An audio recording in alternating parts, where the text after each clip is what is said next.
Oi, gente, tudo bem? Meu nome é Evilene, eu sou aluna da Uninter, faço o curso Licenciatura em Geografia e hoje estou aqui dando início ao meu estágio de gestão escolar na modalidade extensão. E antes de começar, eu vou citar para vocês uma frase de Paulo Freire, na qual ele fala que educação não transforma o mundo, educação muda as pessoas. E as pessoas é que transformam o mundo. Vamos ver o que é um estágio de gestão escolar. O estágio de gestão, ele proporciona ao acadêmico a oportunidade de acompanhar a rotina da equipe gestora, assim como conhecer suas atribuições e refletir sobre a realidade de escolha. O meu estágio será desenvolvido na modalidade de extensão. Então vamos ver o que é um curso de extensão e para que esse curso serve. O que é o curso de extensão? É uma atividade acadêmica, técnica ou cultural e tem como objetivo complementar os conhecimentos em uma determinada área ou ampliar noções sobre os temas relativos ao campo de estudo de atuação do participante. O meu estágio será desenvolvido através do tema que eu escolhi, que é sobre as ferramentas utilizadas pelos professores no ensino remoto. Então vamos ver o que é uma aula remota. O que são aulas remotas? O ensino remoto é aquele que acontece através da transmissão em tempo real das aulas. A ideia é que os professores e alunos de uma determinada turma tenham interações nos mesmos horários em que as aulas da disciplina ocorreria no modelo presencial. Mas será que essas aulas acontecem mesmo nesse mesmo período que deveria existir? Tipo assim, o aluno vai para a escola das 7h30 até as 12h. Tem aula. Nesse ensino remoto acontece esse período de aula mesmo? Será que todos os alunos conseguem ter acesso a essas aulas? Como sabemos, alguns alunos não possuem celular, não possuem notebook, não possuem computador em casa e não têm acesso à internet. Então, se esses alunos não têm acesso a essas ferramentas, como é que esse aluno vai ter uma aula remota? Então, essas aulas remotas ela pode ser assíncronas ou síncronas. É o que veremos daqui em diante e vamos ver também qual é o papel do gestor pedagógico do gestor escolar. Qual é o papel do gestor? O gestor é responsável pela qualidade do ensino, por isso cabe a ele elaborar o projeto político-pedagógico, PPP, e facilitar a construção do currículo escolar. Ele deve promover parcerias entre a equipe de educadores, funcionários da escola e até mesmo as famílias, num processo de construção do plano de ensino. Ele precisa avaliar a aprendizagem dos alunos para conseguir identificar erros e reorientar a prática de acordo com as necessidades dos alunos. É fundamental que o profissional conheça a realidade da sala de aula para fornecer as ferramentas necessárias para que todos os membros da equipe possam ajudar nesse processo. Ou seja, todos os membros, incluindo o gestor, professores, funcionários e as famílias. O gestor também é responsável pelo administrativo da escola.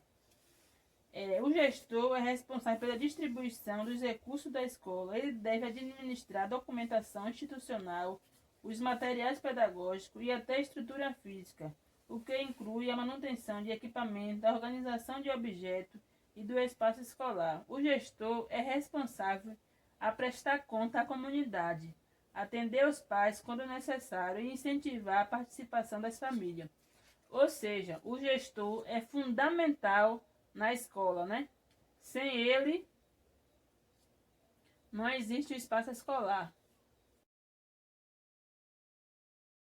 Sobre o papel do gestor escolar. O diretor ele exerce uma importante função no dia a dia da escola. Entre suas obrigações podemos destacar a rotina no setor administrativo e financeiro. Também o trabalho em prol do desenvolvimento pedagógico, a coordenação do corpo docente e até mesmo a integração família e escola. Então, perceba que são grandes as obrigações do gestor escolar. O seu papel corresponde a de um líder. O gestor escolar, ele é um líder. E um líder que influencia a todos de maneira positiva ou negativa, dependendo do modo em que ele se comporta. Ele é de extrema importância para o dia a dia da escola. Existe a parte administrativa, que lida com suprimentos, folhas salariais, reposição de livros, e além de resolver problemas de manutenção, organização, organizar arquivos ou administrar horário de escolas, ele tem um contato direto com os professores e alunos. Parte do gestor escolar, o planejamento da escola. A instituição, ela precisa de um bom planejamento, onde tenha objetivos, onde tenha metas, estratégias bem definidas. Isso vale para um curto, médio ou longo prazo. Cabe também ao diretor da escola ficar sempre de olho nos gastos, né? Para tanto, pode-se contar com a ajuda de um sistema de gestão que talvez, se for escola pública, muitas das vezes é oferecido pela prefeitura, né? Pelo órgão maior, né? Ou se for particular, no caso, um sistema de gestão mesmo escolar, ou até mesmo uma planilha, né? Mas ele precisa ali administrar os gastos. Então, o diretor escolar, ele não deve ser um líder tipo autoritário que age sozinho. Ele estabelece e promove uma gestão participativa e democrática. Sendo assim, toda a comunidade escolar deve ser convocada para as reuniões ou para decisões importantes, né?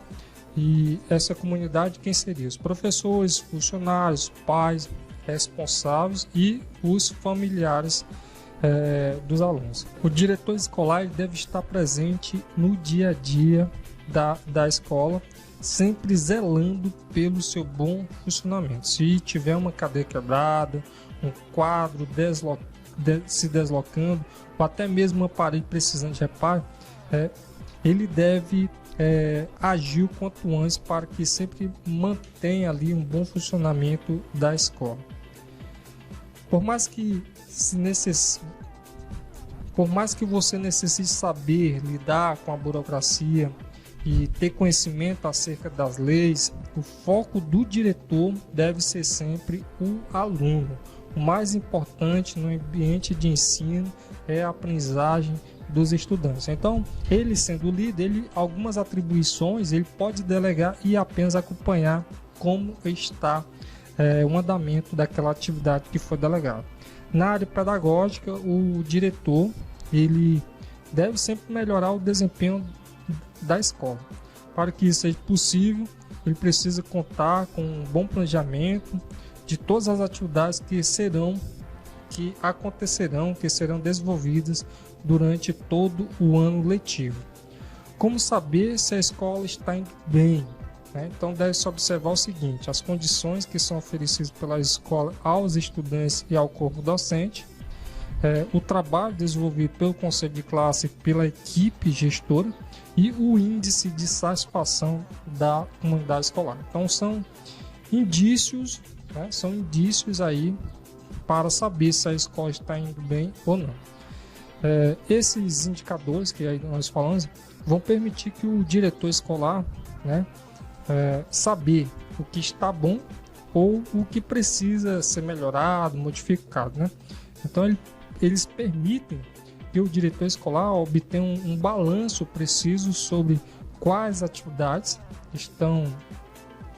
precisam ser melhoradas, aperfeiçoadas, modificadas, Também a equipe gestora pode definir quais delas continuarão no próximo ano letivo, ou seja, aquelas atividades que estão boas, estão indo bem, quais irão permanecer e quais não.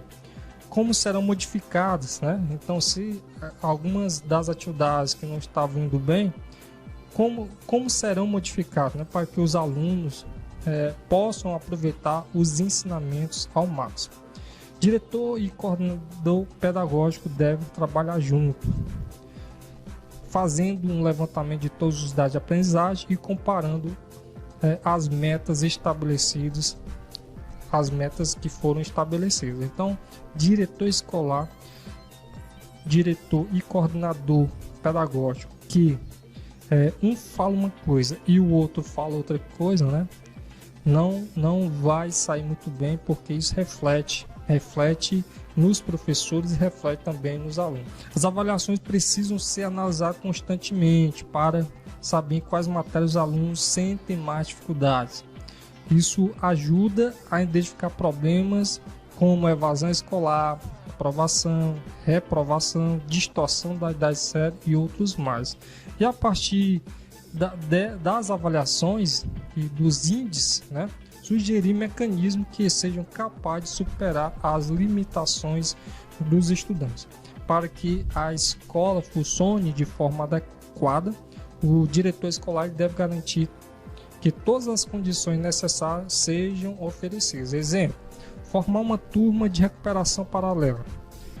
O professor daquela turma deve ter o mesmo apoio e, se duvidar, uma atenção maior, né? Então, se é formado uma turma de recuperação paralela e se coloca numa sala que estava lá desocupada com os alunos que não estão indo bem, e o professor daquela sala não tem uma atenção adequada, suficiente, né, as condições suficientes, materiais, né, para aquele, talvez, contraturno com os alunos, fica meio complicado.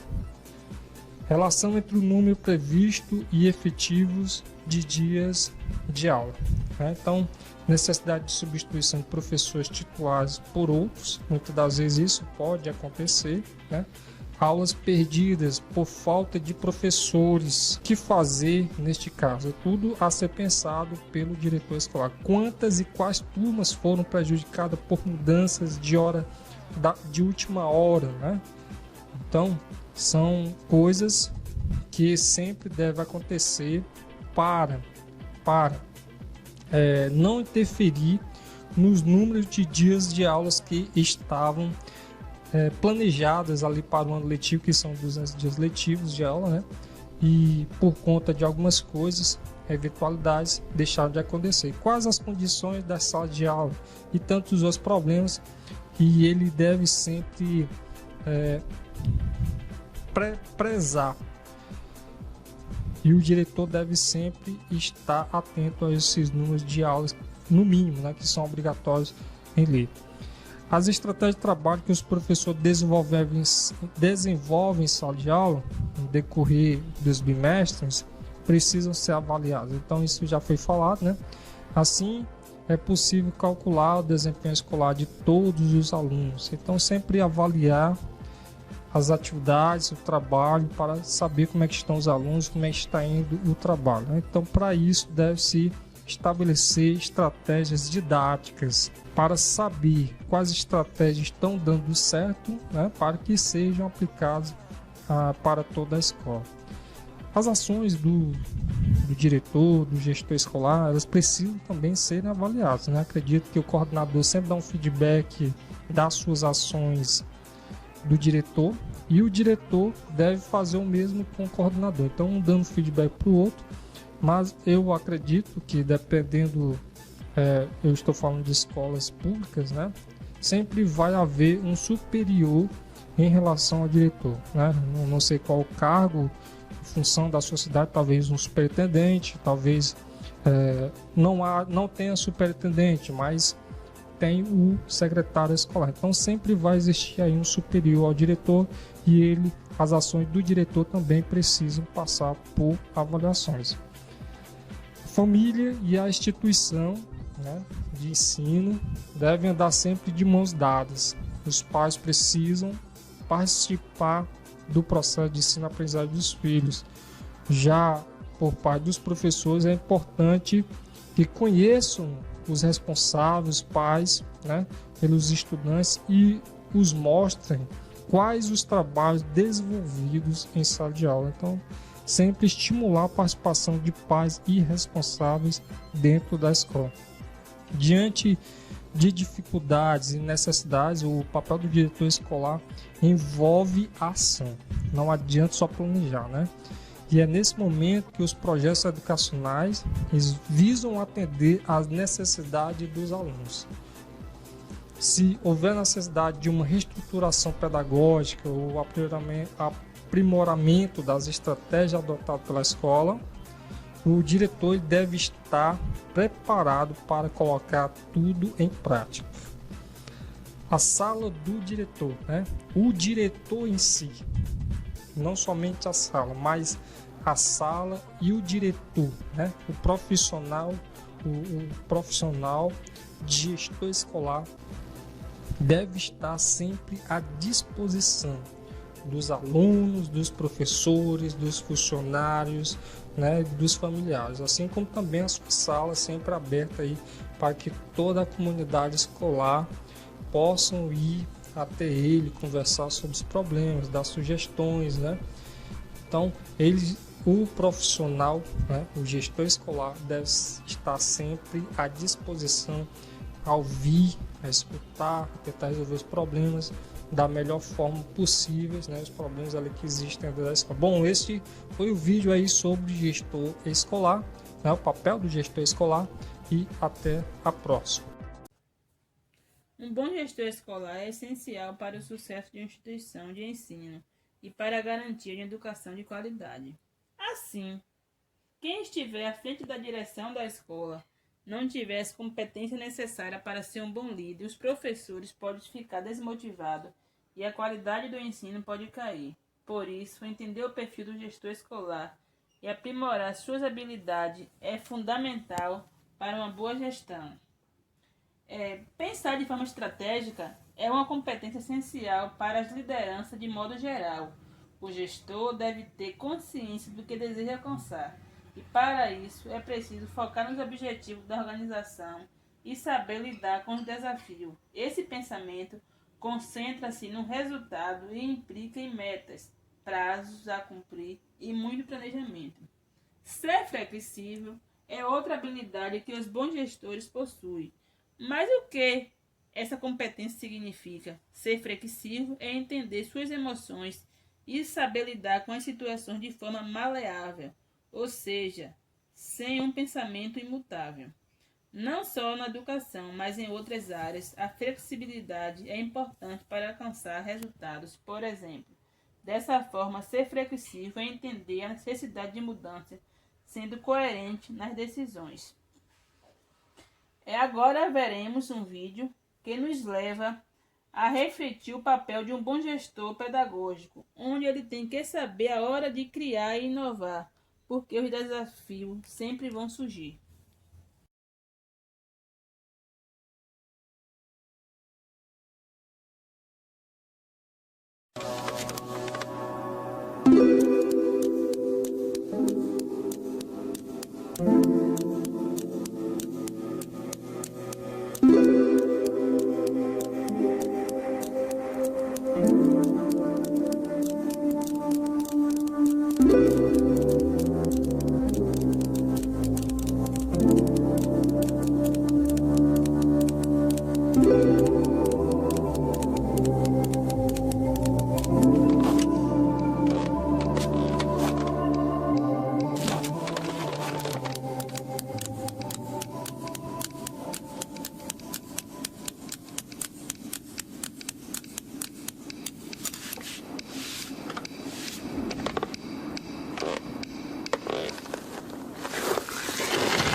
Agora vamos ver um pouco sobre o que são aulas síncronas e aulas assíncronas. Como substituir a lousa e o giz no tempo remoto. Com a suspensão das aulas presenciais devido à pandemia da Covid-19, as aulas foram suspensas desde março, né? É preciso ir além do tradicional. Que tradicional é esse? A lousa e o giz. Porque nem só de curtida, comentários e compartilhamento vivem as redes sociais. Em tempo de distanciamento social, o WhatsApp, Facebook e o Instagram passaram a ser úteis para dar aulas virtuais no ensino remoto. Mas para que aconteça, é necessário criar grupos de transmissão, desenvolver atividade em documentos compartilhados e editáveis online. Escrever roteiros, transmitir live e editar vídeos são algumas das novas tarefas que integram o planejamento docente no ensino remoto. Mesmo muitas pessoas sabendo dominar as ferramentas digitais, sempre há novos recursos a serem explorados para que se prepare uma aula bem dinâmica. Vamos ver agora o que são aulas síncronas e aulas assíncronas e como é transmitido esse tipo de aula nas ferramentas digitais. Um bom gestor escolar é essencial para o sucesso de uma instituição de ensino e para a garantia de educação de qualidade. Assim, Quem estiver à frente da direção da escola não tiver a competência necessária para ser um bom líder, os professores podem ficar desmotivados e a qualidade do ensino pode cair. Por isso, entender o perfil do gestor escolar e aprimorar suas habilidades é fundamental para uma boa gestão. Pensar de forma estratégica é uma competência essencial para as lideranças de modo geral.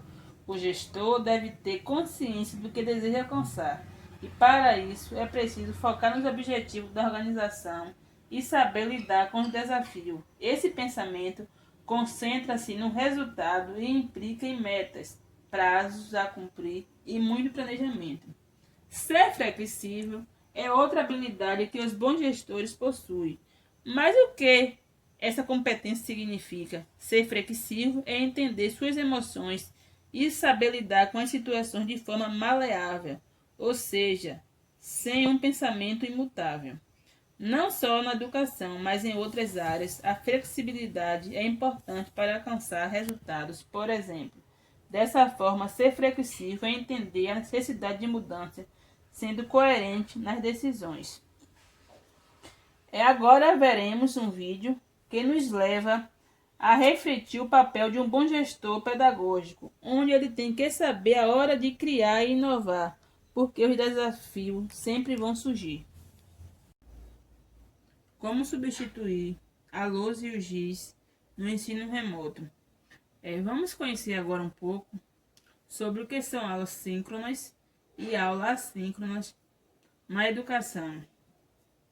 A introdução de modelos de ensino à distância nas escolas tradicionais é um desafio que passou a fazer parte do dia a dia de professores em todo o Brasil.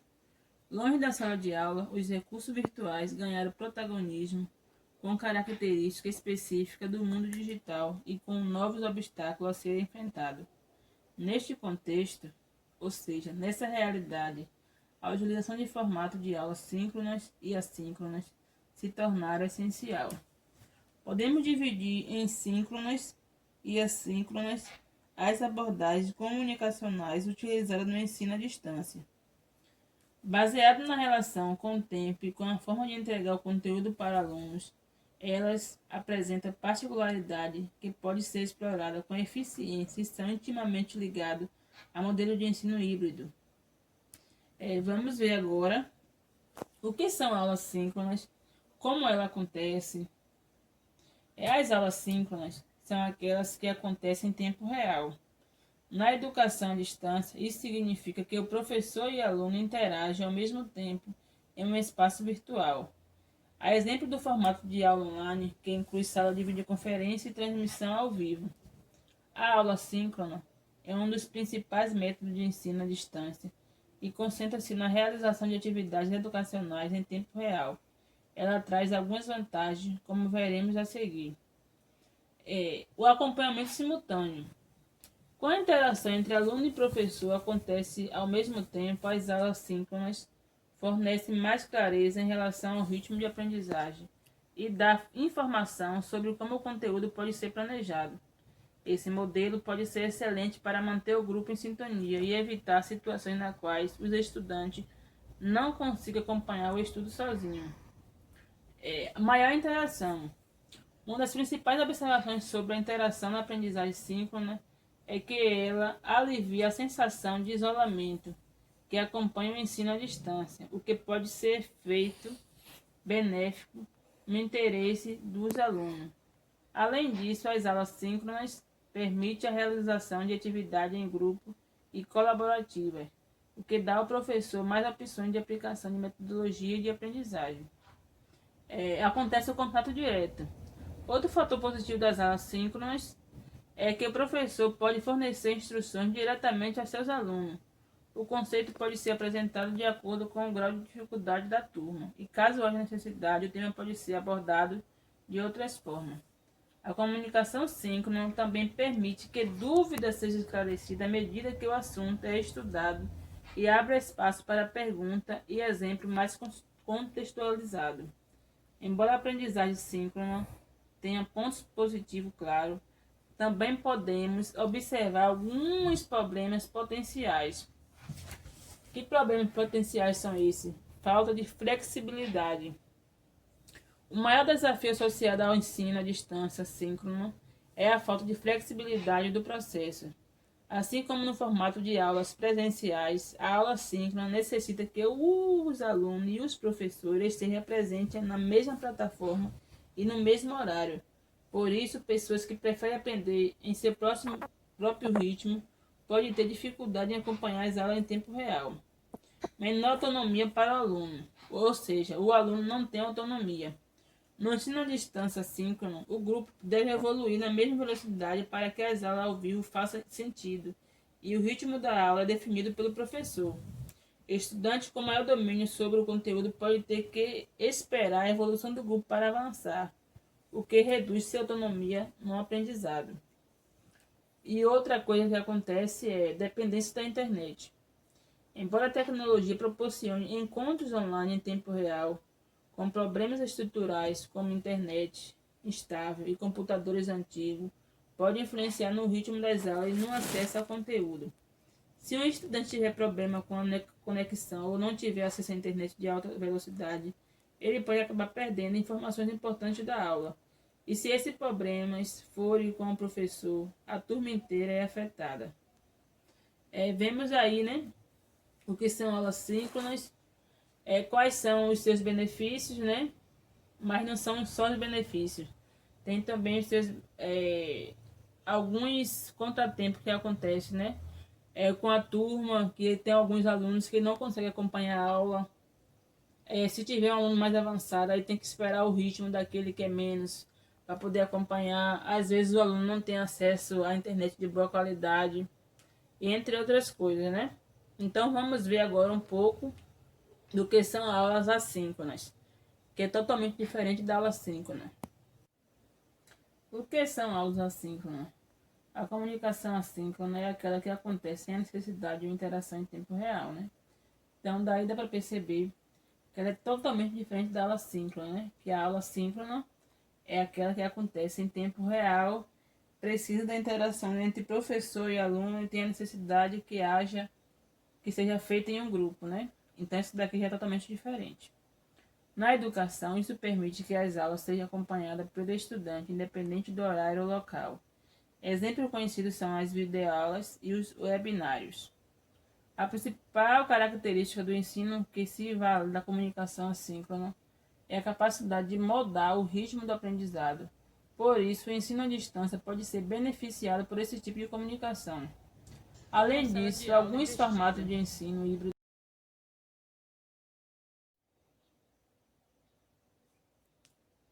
O que é uma sala de aula investida? No modelo tradicional de ensino, o docente, em uma aula expositiva, apresenta e comenta sobre a matéria no quadro. Em seguida, é enviada uma lição para casa, a qual os alunos fazem sozinhos. A sala de aula investida é a inversão da lógica do modelo, ou seja, os estudantes entendem o conceito antes da aula, depois, na sala de aula, com os demais, discute o que aprenderam e tira dúvidas sobre o conteúdo com a ajuda do professor. Então, né, assim como o ensino online, que tem mudado com as pessoas, como as pessoas se relacionam em um ambiente de aprendizagem, ela traz vários benefícios para o aluno.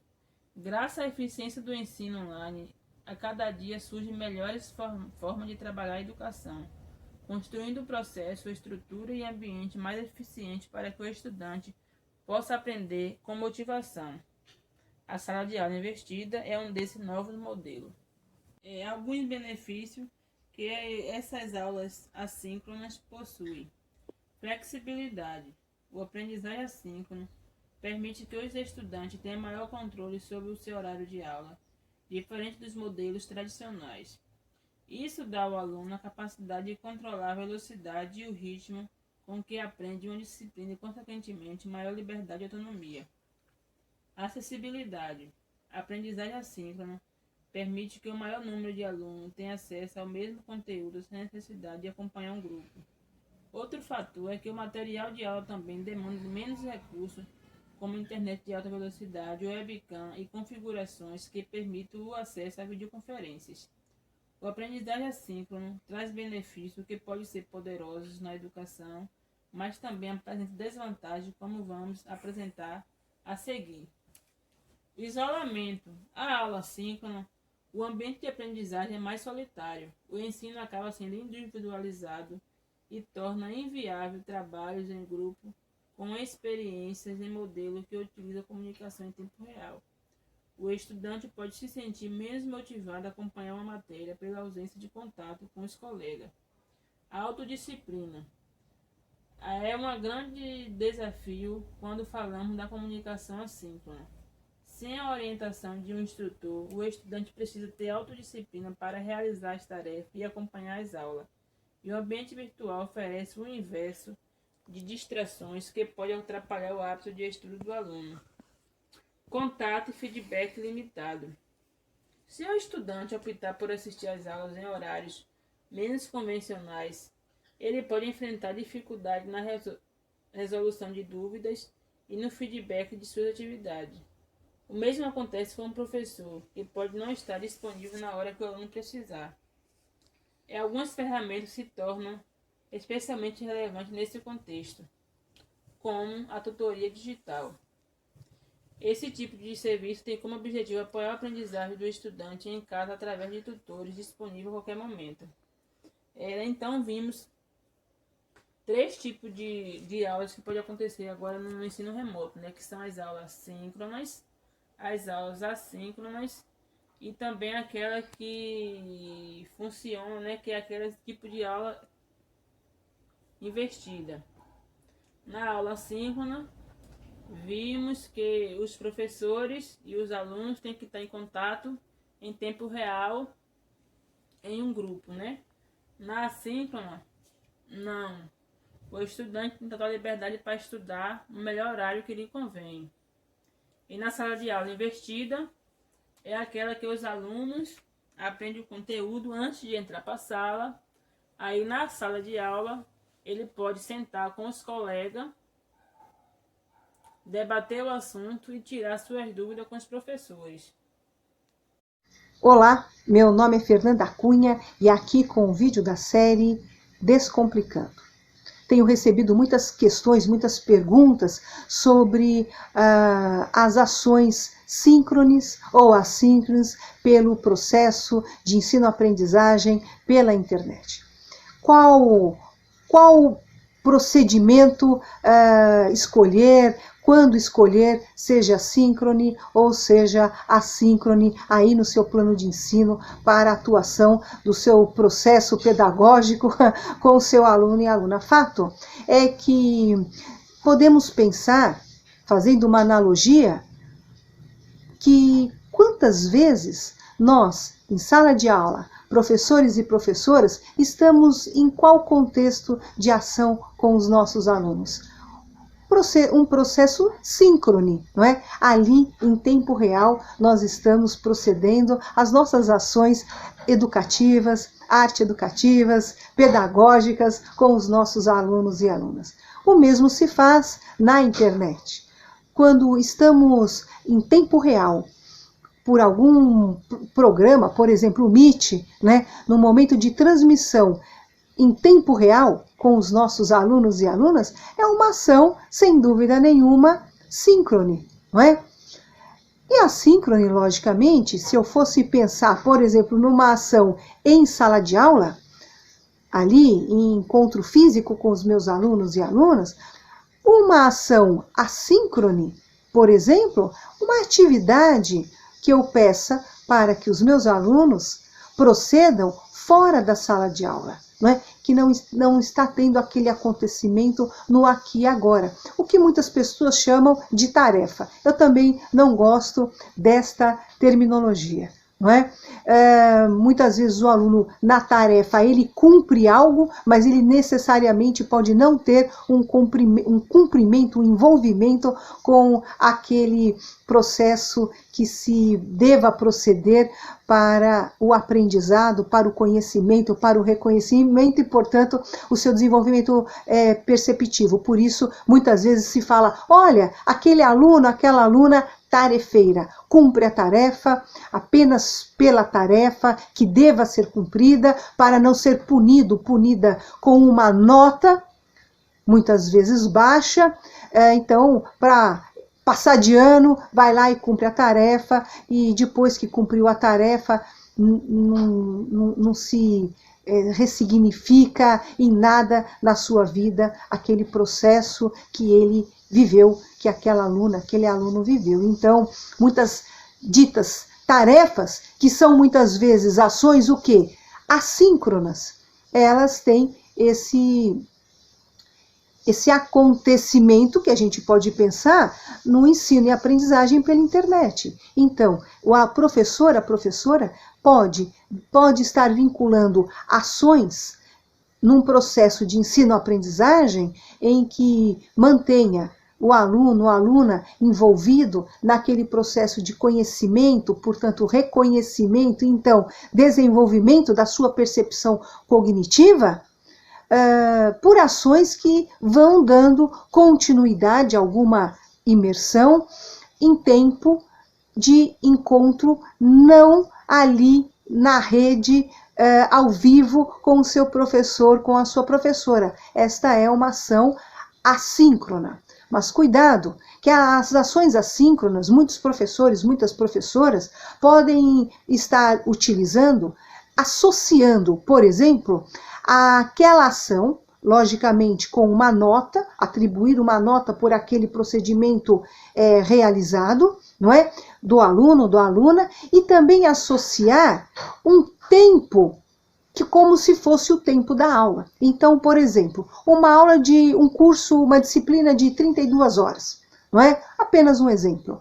O aluno, a aluna, ao proceder uma atividade assíncrona, o professor atribui uma nota de 0 a 10, né, o valor máximo 10, e vai dizer que aquela ação corresponde, por exemplo, a 1 hora das 32 horas.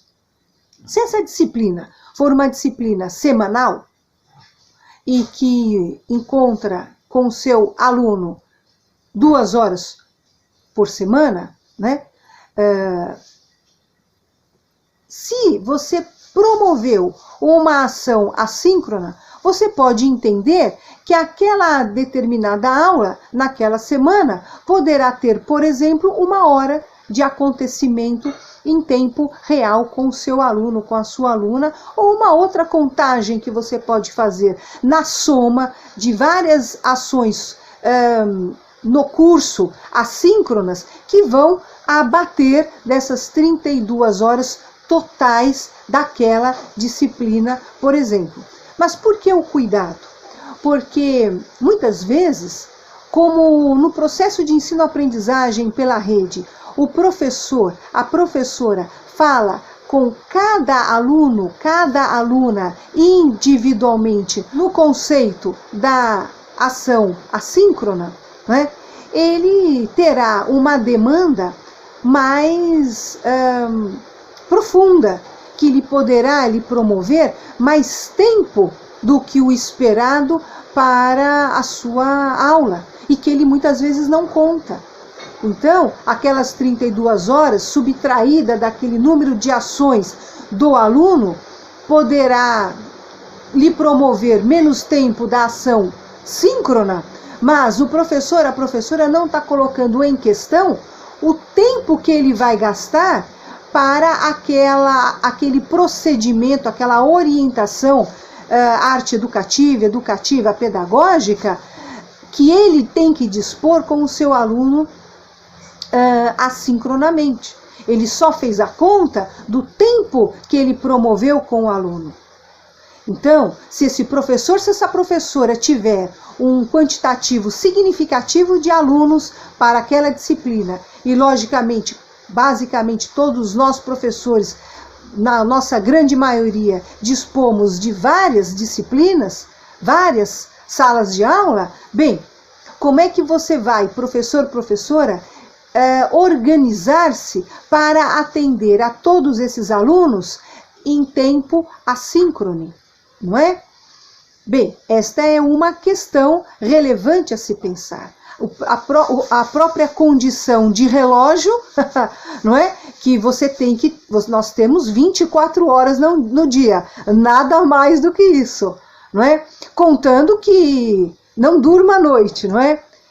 E a outra questão, muito relevante, do ponto de vista que eu gosto de enaltecer, muito saudável, é para o aluno, é para a aluna. Porque eu me lembro que quando eu estava em sala de aula, ali, encontrando-me com os meus alunos em tempo real na sala de aula, muitos alunos às vezes me questionavam: nossa professora, nossa Fernanda, não está me sobrando tempo para todas as atividades. Eu perguntava: mas como assim? Não está lhe sobrando tempo para realizar todas as suas ações? Os professores, eles estão me dando, tem um determinado professor, tem uma determinada professora que me dá uma quantidade tão grande de atividades, de ações que eu tenho que fazer para fora da sala de aula, que somando todas essas ações, não dá tempo de eu realizá-las. Mesmo eu, porque eu dizia: não, mas aí você tem que se organizar aí durante a sua semana, mas muitas vezes o acúmulo é tão grande que um professor e uma professora colocava quando as aulas em sala de aula, que somando tudo realmente o aluno não conseguia. Mas como assim, Fernanda? Claro, veja, quando se fazia esse procedimento de aula, em sala de aula, que a professora vai em aula e dá a sua aula, e aí ele promove exercícios, chamados tarefas, enfim, ações para o processo de ensino-aprendizagem fora da sala de aula para o seu aluno, para a sua aluna, ele muitas vezes, esse professor, essa professora, eu diria que basicamente sempre, não se computava no seu plano de ensino estas ações como ações assíncronas, né? Porque este conceito ele é praticamente aplicado, utilizado dentro do ensino pela internet. Ora, portanto, agora eu posso imaginar que se os professores e as professoras estiverem conceituando, aplicando, utilizando as atividades dos alunos que para fora do encontro pela internet ali ao vivo, portanto, as ações assíncronas sendo computada como horário das aulas, estando ali dentro das 32 horas, otimizará muito para o processo de organização e condições desse aluno, dessa aluna, não estar assoberbado a ponto de não conseguir realizar as atividades a contento, não é mesmo? Então tem esse lado que eu penso uma experiência muito significativa para os professores, para as professoras experienciarem, pensarem nisso. Eu estou querendo aqui dizer o quão significativo, quão melhor ou não as ações assíncronas? Não. Não estou dizendo isso. Eu estou trazendo aqui para professores e professoras refletirmos acerca de quantas vezes esses alunos podem estar muito atarefados, cumpridores de tarefa, para não reprovarem, porque precisam de nota, e para a nota cumprirem esse pensamento num paradigma do ensino, e não terem os professores e as professoras, antes do ensino pela internet, não estarem computando uma forma de tornar parte destas ações montadas na carga horária da disciplina. Não é? E sim, quantas vezes poderíamos estar, ao invés de viabilizando um processo pleno da aprendizagem do aluno, da aluna, que se coloca, que se entrega, que reflete num processo profundamente angustiante. Porque, claro, não vai existir, no meu ponto de vista, uma boa ação de acontecimento educativo numa estudante que esteja em estado de aflição. A aflição, ela tira qualquer condição. Outras questões também. A fome, né? Ninguém com fome consegue se concentrar. E também ninguém aflita, vai conseguir se entregar plenamente para um debruçamento de maior profundidade, né? Então, que reflexão é essa? Que desenvolvimento perceptivo cognitivo é esse? Né? Se todos os professores, cada um dos professores não levar em conta essas questões, dentro de uma certa logística na carga horária da disciplina, não é? Que envolva o processo efetivo de se ensinar e aprender dentro de um tempo, portanto, esse aluno, essa aluna não vai conseguir realizar com plenitude, ainda que ações que os professores tenham tão bem preocupadamente, dedicadamente, elaborado com tanto cuidado, tanto carinho, tanta amorosidade, como enaltece o Paulo Freire, não é mesmo? No resultado realmente possível de que o aluno se entregue às ações. Então, as ações por si só, ainda que bem elaboradas por esses educadores e educadoras, por nós, professores e professoras, poder-se-á não se estabelecer na sua plenitude no acontecimento do aluno em razão de falta de tempo. Então, nós temos aqui um momento interessante para pensarmos isso e colocarmos enquanto conceito prático pela internet, na educação pela internet, e por que não? Para quando ou estarmos em sala de aula, levarmos esses valores perceptivos no âmbito pedagógico que a pandemia nos promove e nos coloca em questão para a sala de aula no presencial. E tornarmos assim os nossos alunos e alunas em condições mais felizes, né? Poderem ter o tempo daquele imediato para o seu mergulho no seu processo de descobrimento, de ressignificação, de aprendizado, que nós fazemos sim, professores e professoras aqui do Brasil, fazemos tão bem. Um beijo no seu coração. Se entender este vídeo pertinente, Estabelecer se as aulas serão síncronas ou assíncronas não significa que uma elimina a outra. Por exemplo, você pode marcar uma videoconferência com seus alunos, momento síncrono, mas a atividade que os educandos vão realizar possui um prazo de entrega e cada um faz no seu tempo. Esse será o momento assíncrono. É o que acabamos de ver nesse vídeo. E para finalizar, vamos ver as referências. E até o próximo vídeo, pessoal. Muito obrigada.